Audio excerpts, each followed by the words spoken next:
pessoal, bem-vindo ao Descomplicando Direito, seu canal descomplicado de direito civil aqui no YouTube.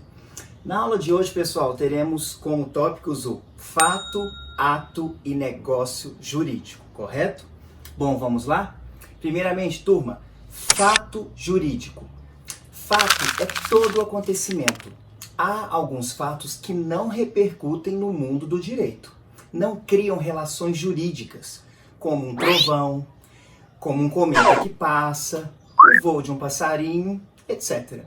Desses fatos não cuidaremos, ok? Trataremos sim dos fatos que interessem ao direito por criarem, modificarem ou extinguirem relações jurídicas.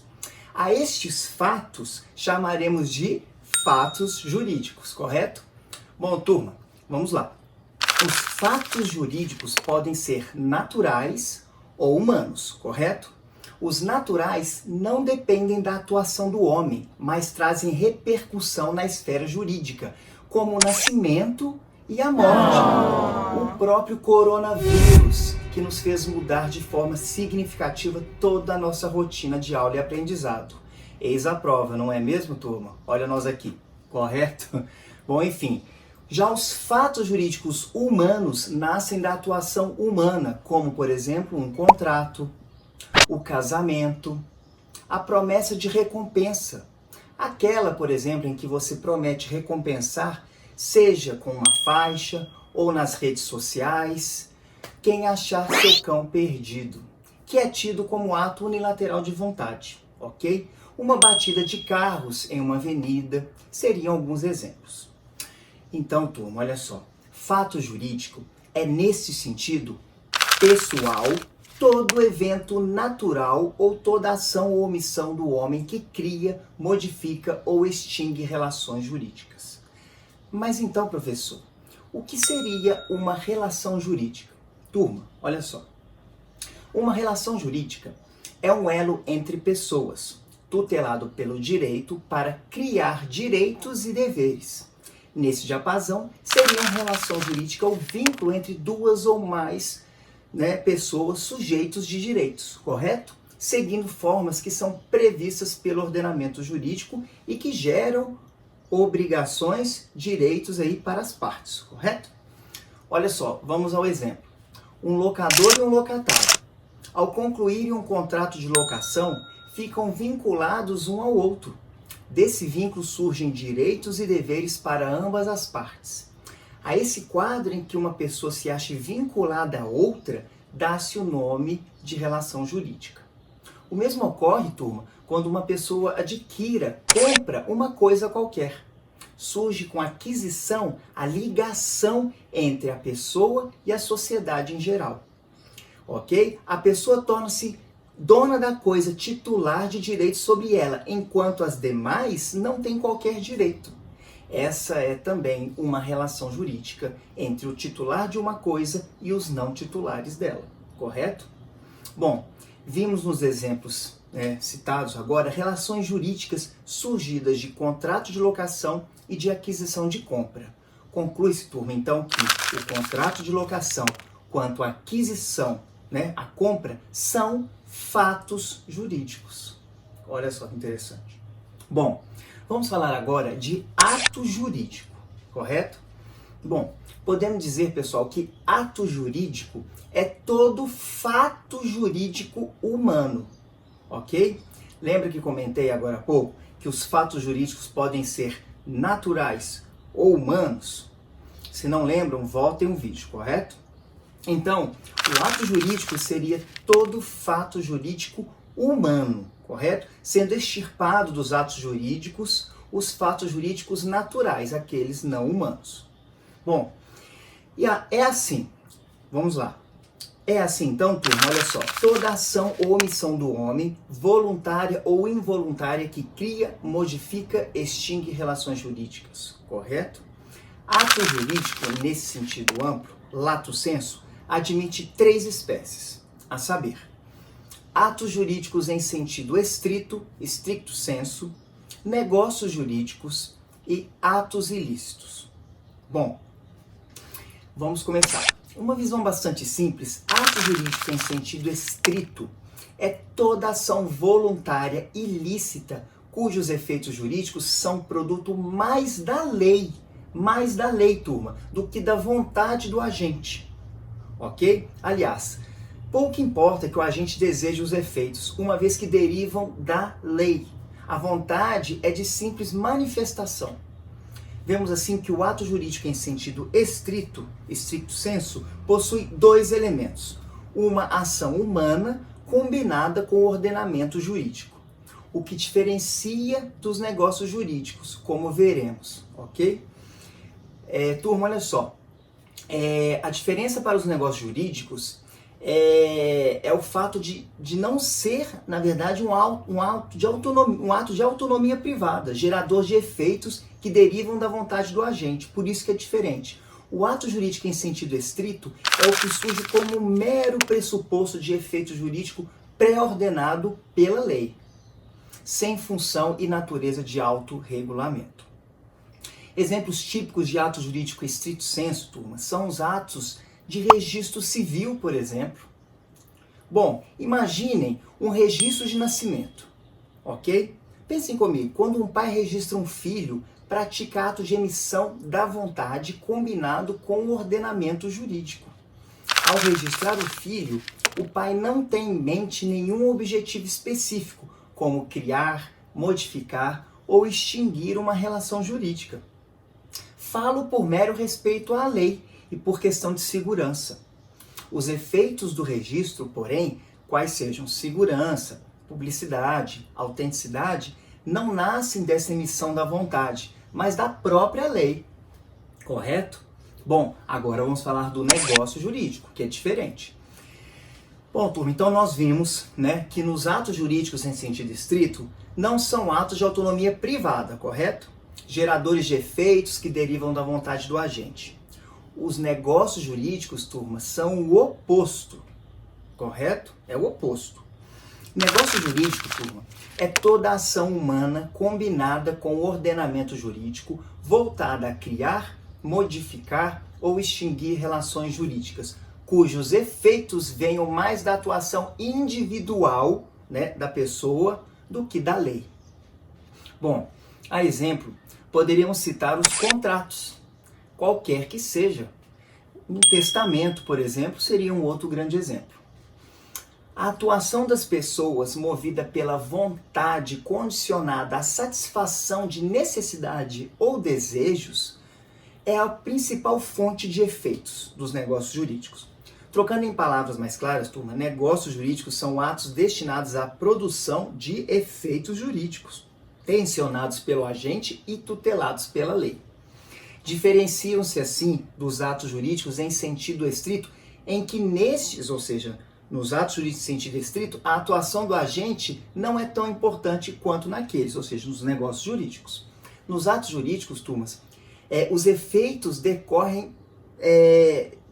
nascem da própria lei, independentemente da atuação do agente, correto? Bom, exemplo já mencionado aí do registro de nascimento, que já falamos um pouco assim. Os efeitos que surgem em virtude desse registro, por exemplo, ele não depende da atuação de quem o faça, mas são determinados pela lei, correto? Já os negócios jurídicos, turma, prestem atenção, os negócios jurídicos têm na atuação do agente sua principal fonte de efeitos. Não decorre da lei os efeitos, é dele, entendeu? É a pessoa que desempenha o papel principal na determinação dos efeitos jurídicos, sem dúvida, é claro, amparados pela lei, correto? Daí dizer que os negócios jurídicos se baseiam numa vontade de resultado, enquanto os atos jurídicos em sentido estrito se baseiam numa vontade de manifestação, correto? Olha a diferença. Vamos a um exemplo? Contrato de locação. As partes, locador e locatário, se reúnem e celebram o negócio jurídico, compactuando todas as cláusulas e efeitos do contrato. A lei nada mais faz do que estabelecer algumas regras, procurando aparar possíveis arestas e proteger a vontade aí manifesta no contrato. Bom, os efeitos desse contrato não são produto inteiro da lei, mas principalmente aí da atuação das partes contratantes, ou seja, locador e locatário. Nesse sentido, turma, negócio jurídico é toda ação humana, voluntária e ilícita que, condicionada por necessidades ou desejos, acha-se voltada para a obtenção de efeitos desejados pelo agente, quais sejam criar, modificar ou extinguir relações jurídicas, correto? Dentro de uma perspectiva, óbvio, da autonomia privada, ou seja, da autorregulação dos próprios interesses. Bom, turma, importante deixar claro aqui para vocês que a vontade nos negócios jurídicos não pode ser tomada como um dogma absoluto, ok? Como se fazia na época do liberalismo, em que era entendida como expressão máxima da liberdade humana. Sabemos que a vontade é motivada, é condicionada por necessidades ou desejos os mais diversos. Assim, é que a ideia de autonomia da vontade deve ser substituída pela ideia de autonomia privada. Autorregulação de interesses privados dentro aí da concepção de que esses interesses são parte de um todo socioeconômico, merecedor da tutela do Estado, em defesa da dignidade e da promoção do ser humano, correto? Bom, o negócio jurídico, turma, é o principal instrumento que as pessoas têm para realizar seus interesses. Os limites impostos por lei são a área da autonomia privada, são a área da atuação na esfera da autonomia.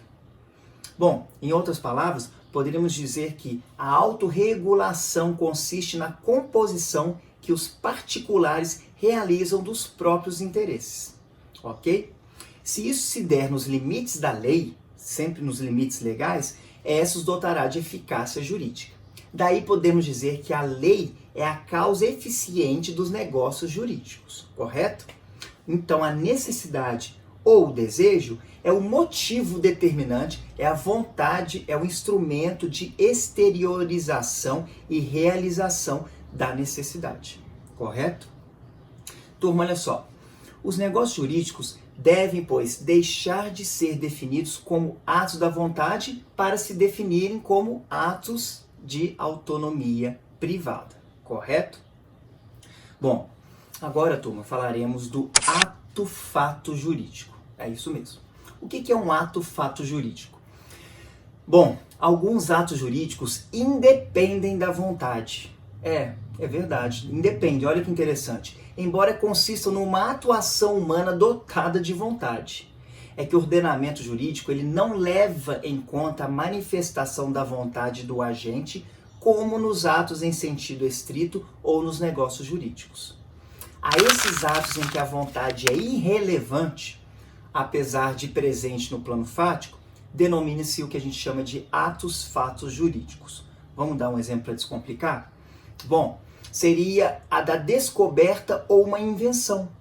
Uma pessoa pode, por exemplo, e por acaso, descobrir um tesouro em sua casa, que estava enterrado. Ele foi fazer uma obra e achou, numa reforma, um tesouro. Segundo o Código Civil, pelo simples fato de achar o tesouro, torna-se dono dele a pessoa. Agora, se teve vontade de adquiri-lo ou não, pouco interessa. Importa são somente o fato da descoberta. Correto? Falaremos agora, turma, do ato ilícito. Ato jurídico ilícito é toda ação humana omissiva ou comissiva contrária ao direito. Assim, temos que atos ilícitos são aquelas ações ou omissões da conduta humana que produzem efeitos contrários ao direito. Enquanto conduta antijurídica, há atos ilícitos nas várias esferas do direito civil e do direito em geral. No direito civil, pode-se falar em ilícito na esfera dos contratos, no direito de família, direito de propriedade, da posse, entre outros. Para além do direito civil, há os ilícitos penais, administrativos, tributários, trabalhistas, etc. Todos com um ponto em comum, qual seja a antijuridicidade, correto? Restringindo-se, turma, nós aqui à esfera civil, os atos ilícitos podem ser contratuais quando consistirem na conduta antijurídica na celebração ou execução de um contrato. Exemplos seriam a mora e o inadimplemento definitivo da obrigação contratual. correto? No campo dos atos unilaterais de vontade, o ilícito pode ocorrer na declaração ou na inexecução de uma promessa de recompensa, ou seja, não pagá-la. Por exemplo, no caso aí do cachorrinho perdido. Na execução ilícita de uma gestão de negócios, por exemplo, teríamos o ilícito contratual, correto? Turma, há alguns atos que são ilícitos intrinsecamente e desde o início. Olha só, também estes são ilícitos para o direito civil, tá? Na medida em que causem danos ressarcíveis, correto? Exemplos seriam, por exemplo, o homicídio, as lesões corporais, uma batida de carro, o estilhaçar de uma vidraça, ou seja, tudo aquilo que possa repercutir na esfera civil através de pleitos indenizatórios, correto?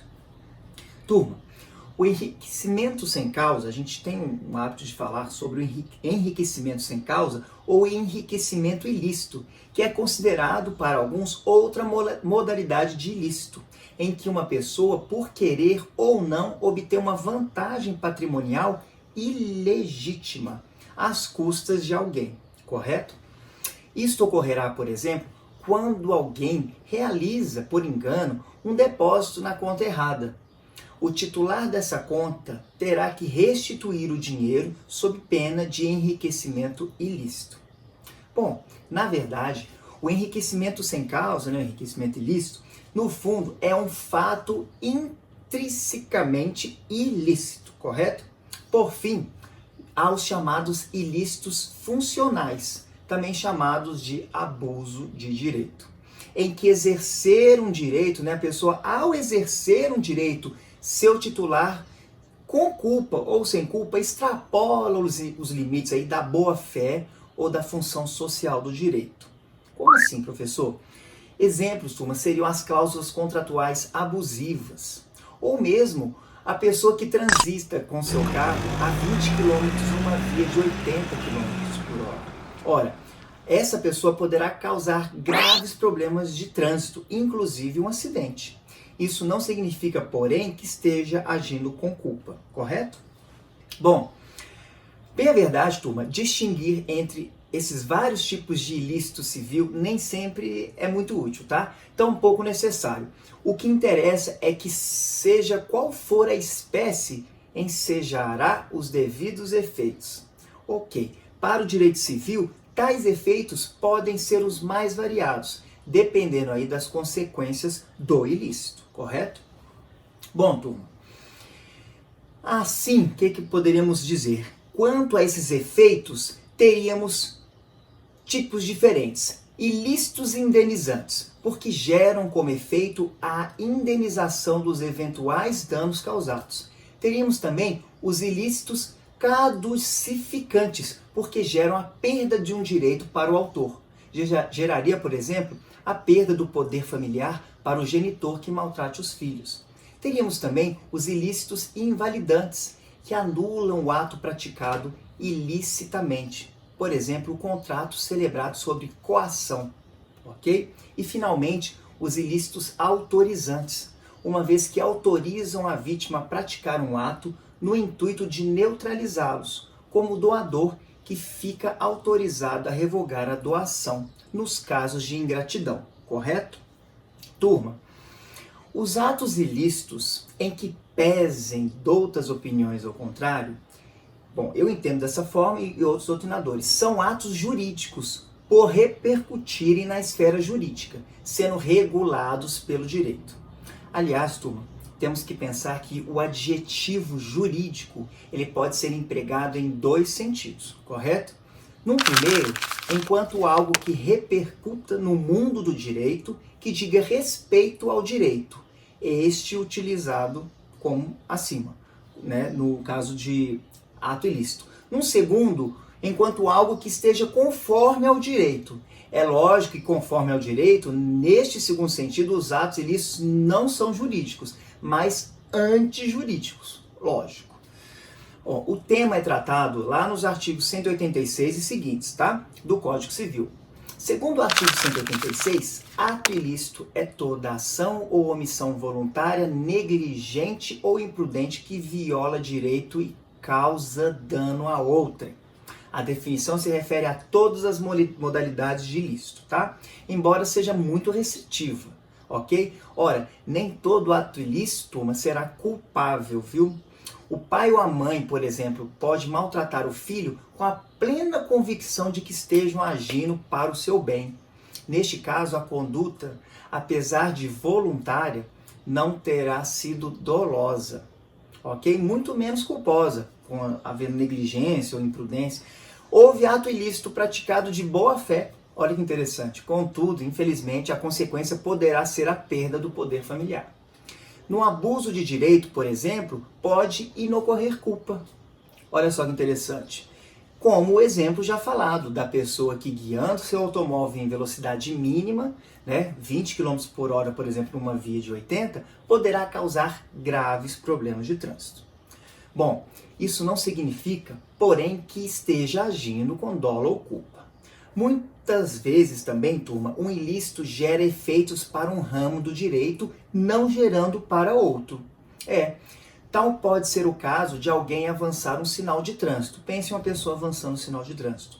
Se a conduta não provocar danos, não gerará efeitos para o direito civil, apenas para o direito administrativo, que prevê o quê? A multa para a hipótese citada. Turma, dizer que por isso o avanço de sinal sem danos não seria ilícito civil é compartimentar aí demais o direito, Perdendo-se a visão do todo. Pouco importa que seja ou deixe de ser ilícito civil. O que interessa é que é ilícito por ser ato antijurídico, contrário ao direito. Bom, apesar disso, não gerará efeitos para o direito civil, no exemplo acima. Turma, o artigo 186 do Código Civil, na verdade, procura estipular uma cláusula geral de ilicitude que vigorará como regra. Em outras palavras, o ato ilícito, seja contratual ou extracontratual, como regra, só gerará responsabilidade para quem o pratique, se for culpável ou lesivo, ok? Há, entretanto, várias exceções que serão previstas caso a caso por lei, correto? Em síntese, ato ilícito é conduta humana violadora da ordem jurídica. A ilicitude implica sempre quebra aí do dever jurídico, ok? Essa quebra de dever jurídico é muito importante e pode gerar várias consequências. Como regra, só o ilícito culpável e lesível gera responsabilidade civil, mas há exceções, correto? Bom, turma, chegamos no final da aula. Espero que tenham aprendido os principais tópicos apresentados. Não se esqueçam de seguir o canal, curtir o vídeo e aguardo vocês no próximo encontro, ok? Até mais, turma!